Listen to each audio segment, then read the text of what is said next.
Hey Internet friends, today is Monday, January 13th, 2025.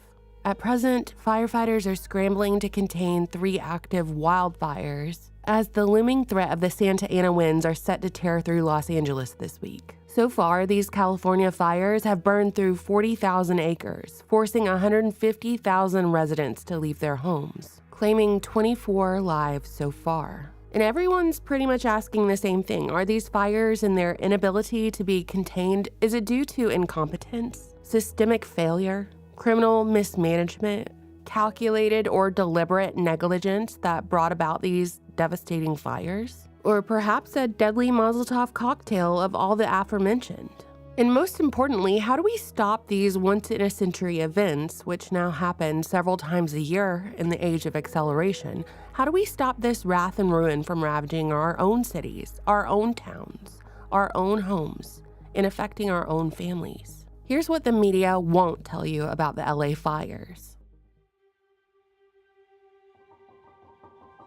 As we talk about the recent fires in LA, it's important to address how California manages its resources and how other states should tread carefully as to not follow suit. The Resnick family, who own the Wonderful Company, has a great deal of power over the water supply in the state. The Wonderful Company has brands like Palm Wonderful, Fiji Water, Justin and Landmark Vineyards, Wonderful Pistachios, and Halo Clementines. So they own a bunch of farmland in the Central Valley through which they have obtained water rights from places like the State Water Project. So in other words, one family holds a large share of California's water. They have some of the oldest or most senior water rights in the state, which means that the Resnicks get water first, even during droughts. The Resnicks acquired the Kern Water Bank, one of California's largest water reserves, through a controversial privatization deal in 1994. Gaining control of this resource meant to serve the public. They've also put money into high-tech water delivery systems for their properties, which lets them siphon off water even in times of drought. The Resnicks get water from the state and then they sell it back to the state's citizens and everyone who's buying Fiji water at the 7-Eleven. And because the Resnicks are wealthy and powerful, the family has lobbied for water laws that protect their own interests. And they're able to control their image by buying influence at different publishers and media companies, which is why you're about to see all these newspapers and even why Fortune, of all publications, wrote an article this morning calling everyone who is discussing the billionaire Resnick family an anti-Semitic conspiracy theorist. Because the Resnick family is, of course, Jewish. And y'all know you can't talk about anything wealthy and influential Jewish people do because that means you're anti-Semitic. Even if your house burns down, you're supposed to keep your mouth shut. Fortune, the magazine about billionaires, published and funded by billionaires, writing articles to silence anyone who dares criticize anything about billionaires. Well, it's just so perfect, isn't it? Let's take care of that. Pistachio. Wait for it. Now, I know what you're thinking, and no, I am not being paid every time I mention the word pistachios tonight. And as for the rest of Linda's wonderful almonds, halo mandarins, and sweet scarlet grapefruits, so red and juicy you'd swear you were biting into the summer sun itself.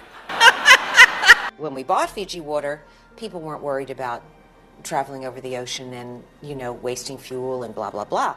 Later, it became very important, and people used bottled water as the poster child for, the new green movement.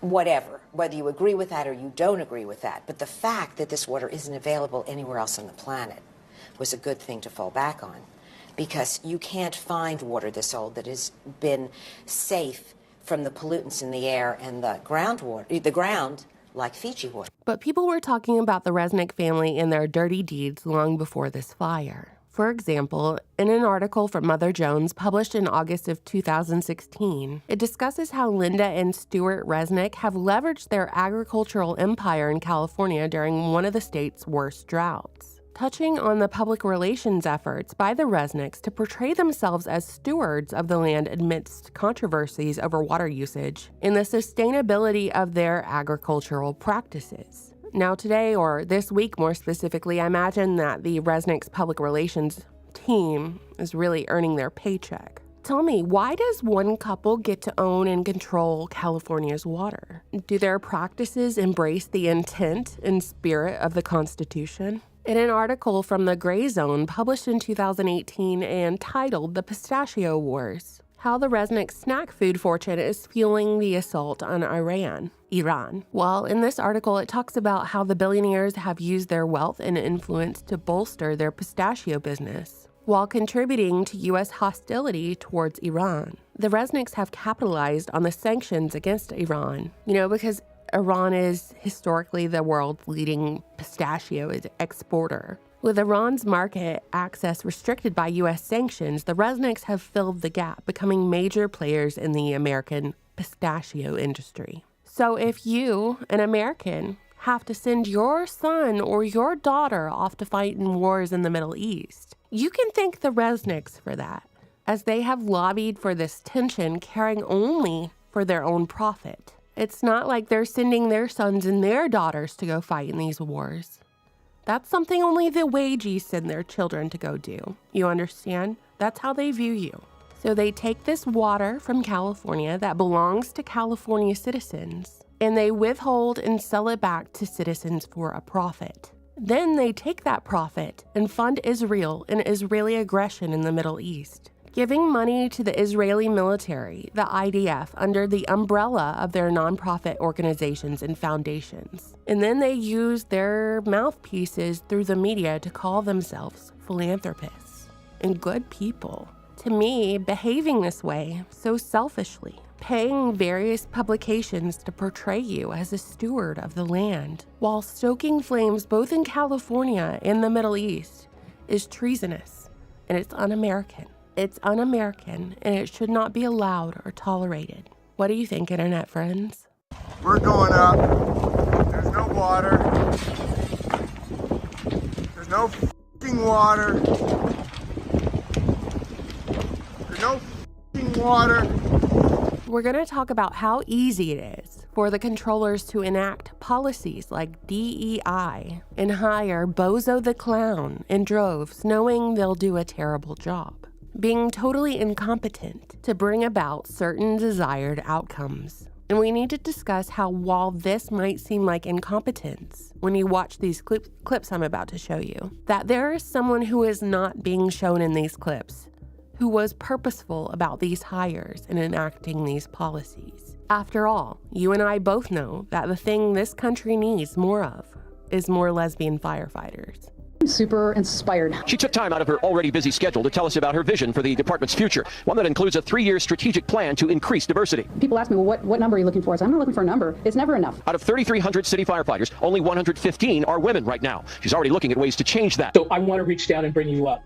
And that's kind of something that stuck with me to this day. Part of that work means speaking up for those who can't. Over the last few years, LAFD has dealt with a fair share of controversy, and Larson not afraid to sound the alarm. I chose to speak out pretty much by myself about the issues of sexism and racism within my department and the need for change. I don't think there's any question that our department is the best at fighting fires. You want to see somebody that responds to your house, your emergency, whether it's a medical call or a fire call, that looks like you. It gives that person a little bit more ease, knowing that somebody might understand their situation better. Is she strong enough to do this? Or you couldn't carry my husband out of a fire, which my response is, he got himself in the wrong place if I have to carry him out of a fire.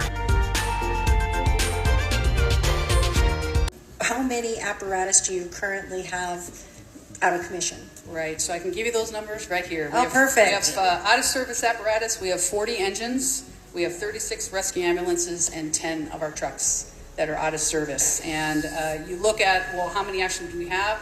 It's close to 15 to 20% of our fleet that's out of service. Okay. John Knox, a hero on many levels, who saved children from burning homes and even helped during 9/11. You go from everyone thanking you one day for doing your job and coming and helping them in their time of need throughout this pandemic to where now all of a sudden you're a villain. My job, I feel like I poured my heart into it. I promoted to the rank of engineer, so I got to drive the fire engine. Got to do a lot of amazing things, help a lot of people in the city. It's a difficult day for Matt Mamone. After nearly 15 years of serving with the LA Fire Department, he was terminated for refusing to take the COVID vaccine without applying for a religious or medical exemption. Such times of uncertainty really forced me to think and examine my surroundings. The job that I love, the job that I poured my heart and soul into, was being threatened. Anything that gets put into my body is my choice. I refuse. I do not comply. With the community grand marshal, the first openly gay person to lead the LAFD and the first woman. How does it feel to be the community grand marshal? It is an absolute honor. Look at this amazing community coming out, and I have the honor to represent the LAFD. I want to also be clear that I have, over the last 3 years, been clear that the fire department needs help. We can no longer sustain where we are. We do not have enough firefighters. A difficult day for Matt Mamone. After nearly 15 years of serving with the LA Fire Department, he was terminated for refusing to take the COVID vaccine without applying for a religious or medical exemption. We're going up. There's no water. There's no f***ing water. There's no f***ing water. We ran out of water in the first tank about 4:45 p.m. yesterday. We ran out of water in the second tank about 8:30 p.m. and the third tank about 3 a.m. this morning. Those tanks help with the pressure on the fire hydrants and the hills of Palisades. And because we were pushing so much water in our trunk line, and so much water was being used before it can get to the tanks, we were not able to fill the tanks fast enough. So the consumption of water was faster than we can provide water in our trunk line. Put out a letter to DWP asking, how is it that there was no water to fight this fire in certain places? We were here, and basically these places just burned and there was nothing that could be done. And would it have mattered? I mean, let's be honest about it here. I've talked to all my experts, all the firefighters I've been with. They said we could add an engine on every house in 90-mile-an-hour winds with all the pressure in the world. So you got to be realistic about that as well. The 117 million gallon reservoir was found empty during the wildfire due to ongoing maintenance. The reservoir had been closed since February of 2024 for repairs to its cover, but the maintenance work wasn't completed in time. As a result of this incompetence on every level, which I believe is purposeful. And then we had these water supply issues. Fire hydrants ran dry in higher elevation areas, severely impacting firefighting efforts. This was in part because the reservoir wasn't even working, it was empty, which led to low water pressure and no supply to the hydrants. Then we have Governor Gavin Newsom, who is an idiot, who has all of these California management climate change water resource policies that he's enacted. And this is how he's behaving. I was just talking to Josh Green, the governor of down in Hawaii, who had some ideas around some land use concerns he has, around speculators coming in, buying up properties and the like. So we're already working with our legal teams to move those things forward, and we'll be. Hi, my name is Ted Ross, Chief Information Officer at the City of Los Angeles. As you know, we live in a world full of urban challenges. From traffic congestion that takes our time and pollutes our environment, to natural disasters that threaten the safety of our communities. To address these challenges, Los Angeles looks to smart city technology that can positively transform our urban environment. And that, Internet friends, is probably part one of what the media won't tell you about the LA fires.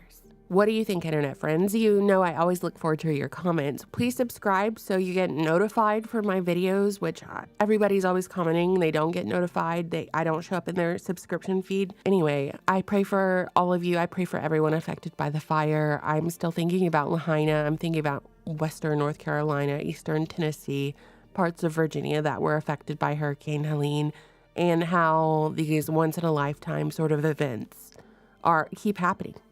It's the age of acceleration. So anyway, please subscribe and I'll catch you in my next video. Bye.